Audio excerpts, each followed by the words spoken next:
lot more to come from this work, but we'll get into that. So first, what are we talking about? Well, we're going to be talking about bugs on Halo2. You may have seen Halo2 a bunch of places. I think Scroll's using it for a rollup.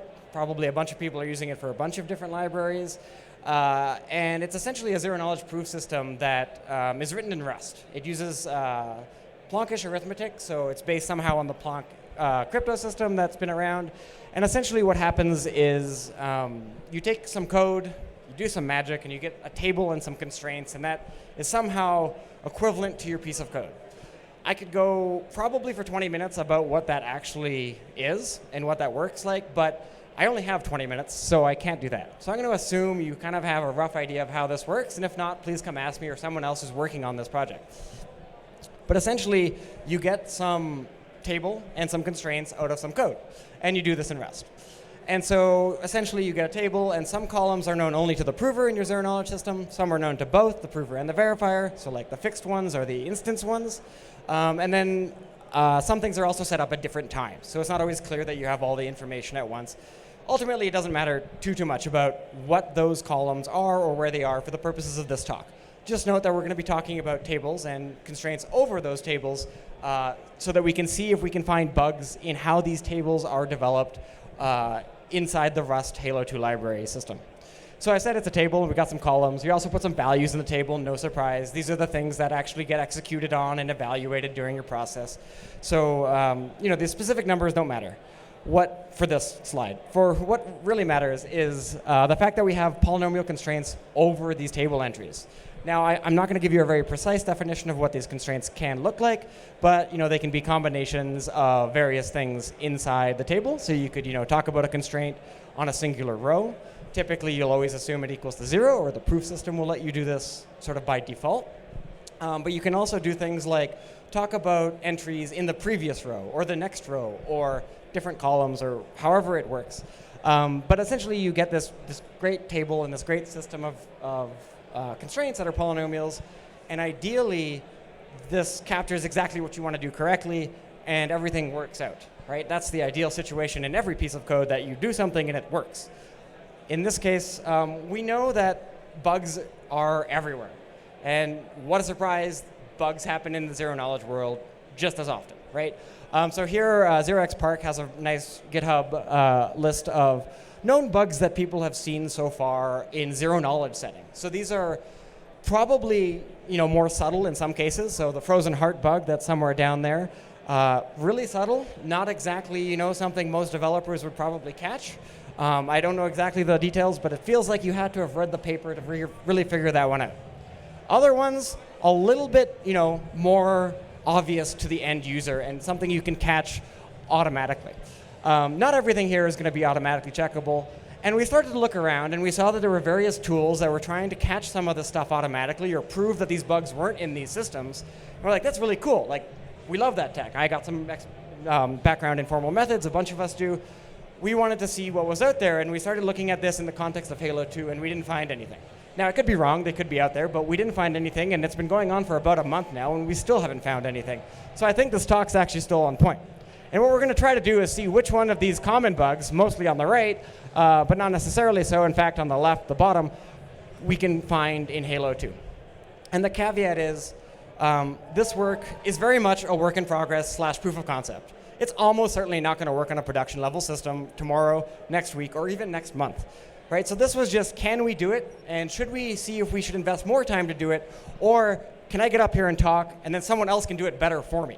Because that's also useful to me as someone who likes to use these tools. But essentially what we're going to be doing is showing or describing at a really high level this piece of code that's going to look for just a small subset of these bugs. There's obviously a lot of bugs there on that last slide, but the ones we really were concerned about are things like under-constrained circuits. How can we detect those? Because if that's the case, you might be able to get a prover to submit some vacuous proofs into your zero-knowledge proof system, or things that are more akin to linting. So something like unused gates, or unused constraints, or unused columns, or assigned but unconstrained cells. So things that, if you were doing everything right and sort of efficiently as a developer, you wouldn't necessarily want to write. Gates take time to write. They could affect how your proof system is run. And if they're unused, either you meant to reference them and you didn't, and that's a bug, or maybe you just wasted some time. And so what we're going to find is some analysis that doesn't necessarily point out that you've made an error. In some cases, it might. But it's sort of like something you can run at the end of the day and say, oh, OK, maybe I got to look at this, or maybe everything looks fine, and I don't need to worry about this just yet. It's also the case that the tool will probably come up with some false negatives. So we're not proving it's going to catch everything. We're not claiming that. But it might catch some obvious cases. It might save you a headache down the road. And we kind of envision that anyone who would have run this tool runs it. If they did their job well, they gain almost no information from this. So it's almost like a useless step. But we think it's a very important thing to start thinking about now, before these Halo2 systems really become live and big and people have lots of money in it, because preventing issues is better than reacting to issues, especially in the blockchain world. So if all I tell you on this work is we have something that kind of works and you want to do better, by all means do it. But otherwise, we at least have a starting point and we can launch off of it.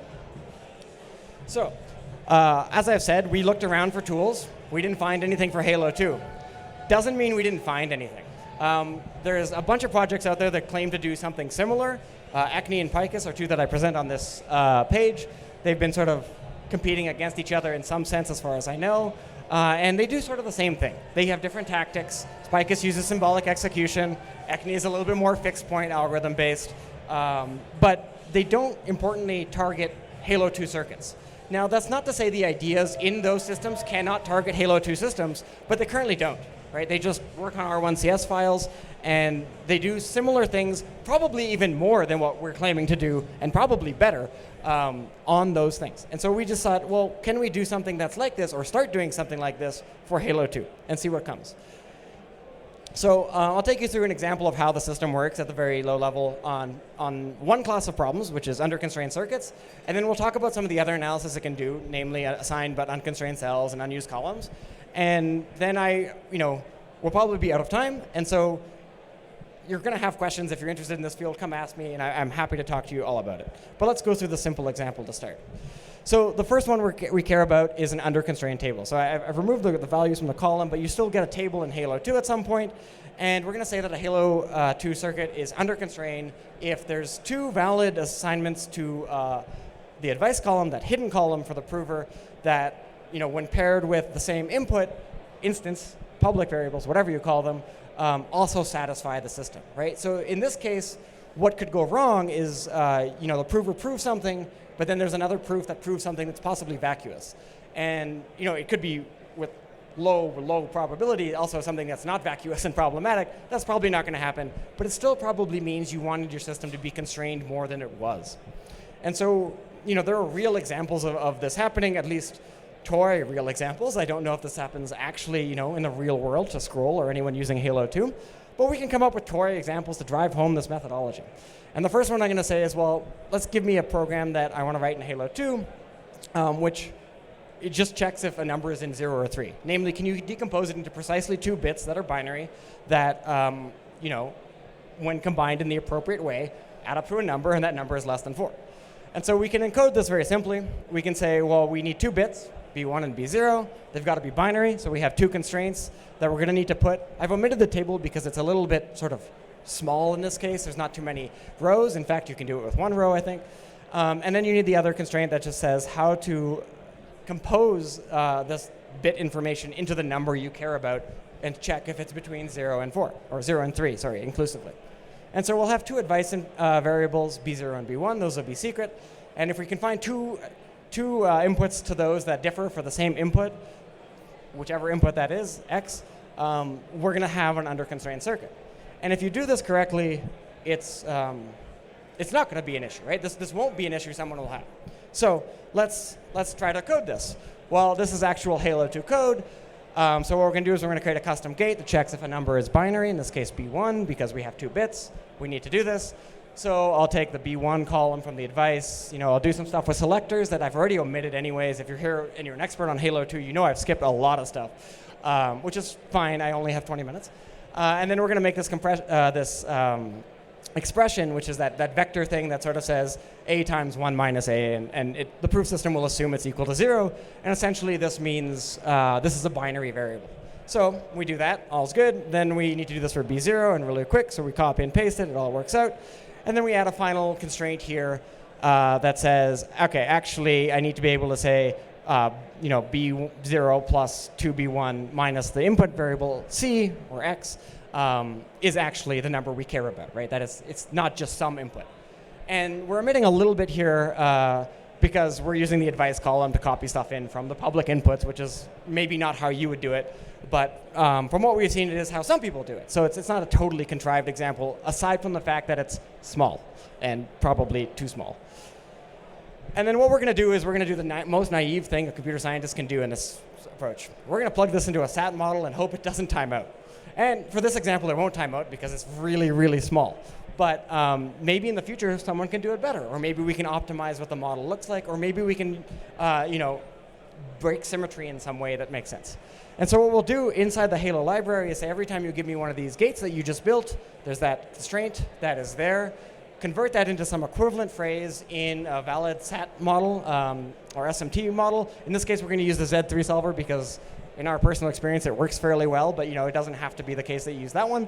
And then we'll just say, is it SAT? And the answer probably should be yes. Otherwise, your system's over-constrained, and that's a whole other class of bugs, which we're not going to talk about. And if it's yes, we'll just say, can we find another satisfying model? And we're going to do this in the most naive way possible. We're just going to add another constraint to the SAT model that says, change one of the variables. Either the B1 was 0 this time, or B0 was different this time. And you just see if you can find another model.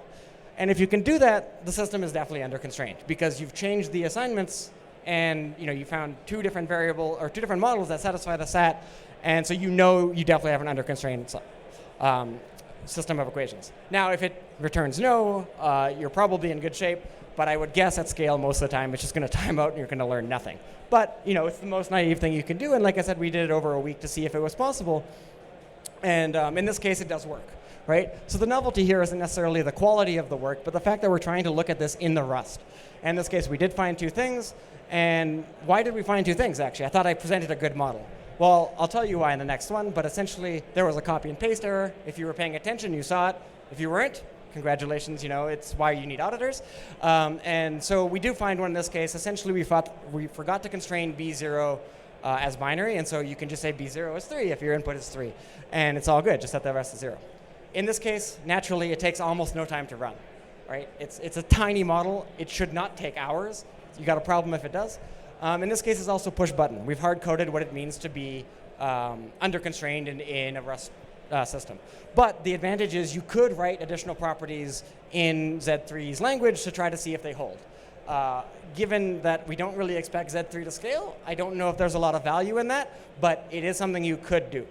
And the key point is it's sort of automatic. If you implement this trait in your Rust 2 circuits, you get this for free. And so maybe it times out, maybe it's not particularly valuable, but at least it didn't cost you a whole lot of development time either. So let's find out why it actually went wrong. Well, when I copied gate B1 over to gate B0, I changed the name of the gate, but not actually which variable it's referring to. So I actually only constrained B1, and I just happened to constrain it twice with the same constraint, which means it doesn't really matter what B0 is. And the SMT solver was happy to find this issue for me, and now I can go back and fix this, and it would totally work. So only got 4 minutes left. I'll talk very quickly about how the other checks work, which are probably more sophisticated.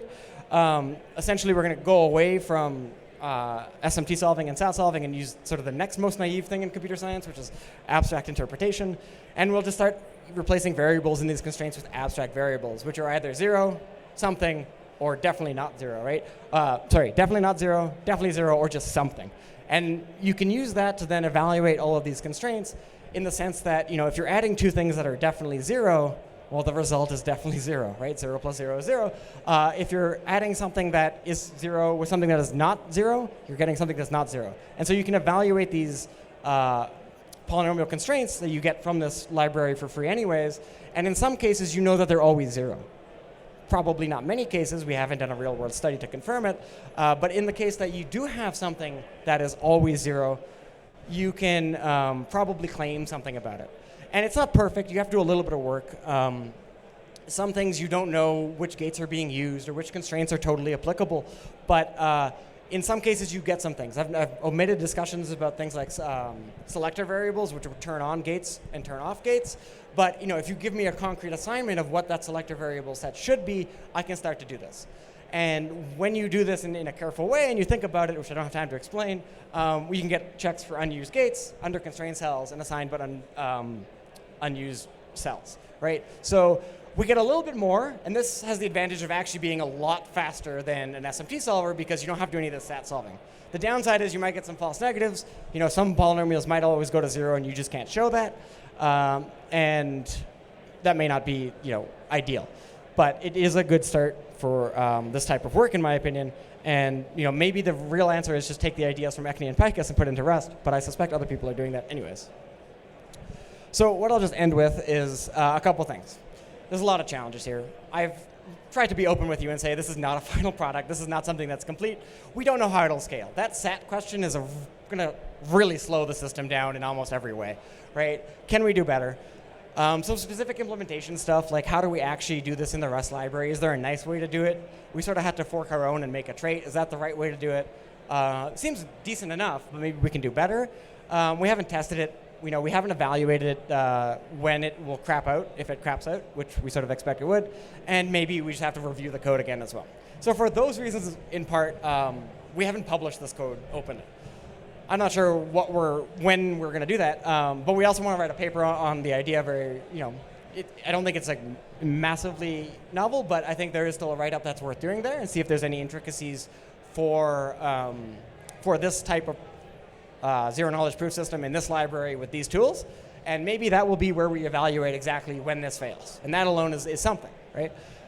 In which case, then we can probably also publish a very decent version of the code. And because this is very much a work in progress, and we've only been working on it for a little bit, there's going to be future updates. And one of those future updates will definitely be at ZK Summit 9. So we're going to give a talk there. It's probably going to be starting to look a lot like this, but hopefully we'll have a lot more work done, and we'll have fewer open questions or more explicit responses to things like, will it scale? But stay tuned and find us in Lisbon in April to learn more, or just shoot me a question. So thank you. If you have questions, feel free to find me on Twitter. I don't tweet, but I do respond. It's also my Telegram handle. And ask me about this, anything in Halo 2, anything about auditing. We also got 3 EF grants at Quantstamp, so we're very grateful. If you're on a roll-up, we definitely want to talk to you about that. And yeah, thank you.